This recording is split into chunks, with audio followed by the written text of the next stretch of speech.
What's the face for? What? Oh, nothing. Well, it doesn't look like nothing. Yeah, well, I was just thinking. Are you ready to go? I'm not ready. Because if we get a move on, we could get there before lunch and you can meet some of your new neighbors.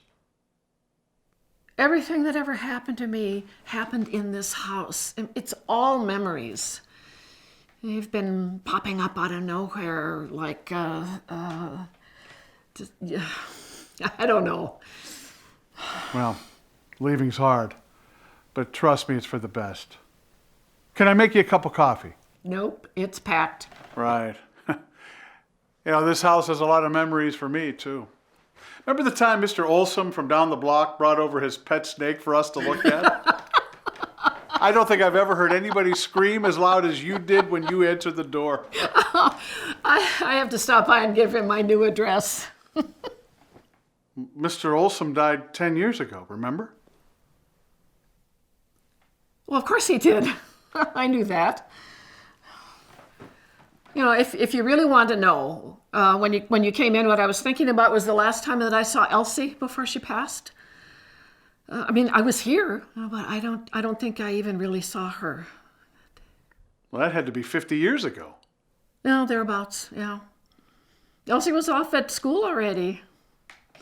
And not having my big sister in the house was hard. Harder than I realized at the time, probably. It would have been the last time I ever heard her voice. I should remember that, but I can't. Oh, packing brought back a lot of memories, and a lot of them are going that way, too. I keep going through it. I walk down the hallway. I can hear her voice, Dad's too, but not what they're saying. I get to the top of the stairs, and then I don't know what comes next. I know she was gone a few days later. I know I didn't even really see her that day, but that's it. I just keep traveling through it over and over, and I don't have an ending. Memories are funny that way. You go back and revisit, and things change. You add some details and subtract some. Guess so. But it's hard. I'm supposed to let it go.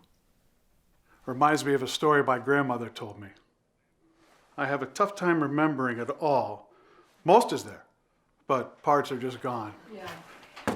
It's about a man who went to church every day to pray to God because his wife couldn't have kids. That's a shame. But then his prayers were answered finally, and he had a kid, but something went wrong. The kid was a wolf, and his poor wife died in childbirth. In honor of his wife, he named his kid Memory. Oh, can you hand me those? Yeah. The wolf could talk, too, and he grew into the size of a grizzly. Eventually, the man had to move out into the woods and leave the city where there was enough space for this wolf. People in the town were scared because they thought that the wolf was going to start looking at them, if you know what I mean, and get a taste for people. So they had their best smith build a chain. It was so strong that no man or animal could lift it by himself, let alone break free of it. They brought the chain to the wolf and they said, "Wolf, let us bind you. If you can break free, we'll tell everyone about your great strength." The wolf saw through this facade. He knew he could break that chain, but he let them wrap him up in it. Then he flexed his muscles and that chain shattered into 1,000,000 pieces. Or something like that. "Remember this," he growled. Of course, all of this just made the townsfolk scared. So they prayed for an unbreakable chain. And in the morning, one of the townsfolk saw a red ribbon blowing in the wind, and they saw it as a sign of what they were looking for. Then they brought it to the wolf. "Wolf, let us bind you. We will tell tales of your great strength. If you cannot break it, we'll set you free." "Where's the glory in breaking a ribbon?" said the wolf, turning away from these townspeople. "Will that be your legacy?" they said. "A coward? The great wolf, afraid of a piece of red fabric." Of course the wolf agreed, because, well, that's how these stories go. But But then he said one of the townspeople had to lay his arm in his mouth. If you don't set me free, I'm going to take that arm. Well, they knew what was going to happen, and no one wanted to volunteer.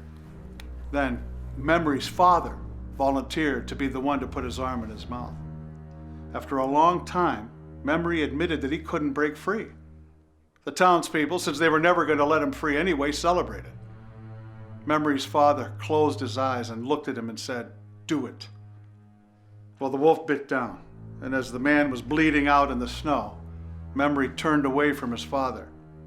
The last thing his dad saw was not his son, but that unbreakable red ribbon. Well, that's pretty much it. The people lived happily ever after, I think, whether they deserved it or not. Oh, boy, what? Can you take a look at this? It isn't keeping time. Just needed to be wound. Anyhow, it's time. Okay. Do you need any help with any of this? No, I think I've got it now. You know what? Tommy and I will come back. We'll pick up the rest of this stuff, okay? You don't have to worry about it. I'll wait outside.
It's okay.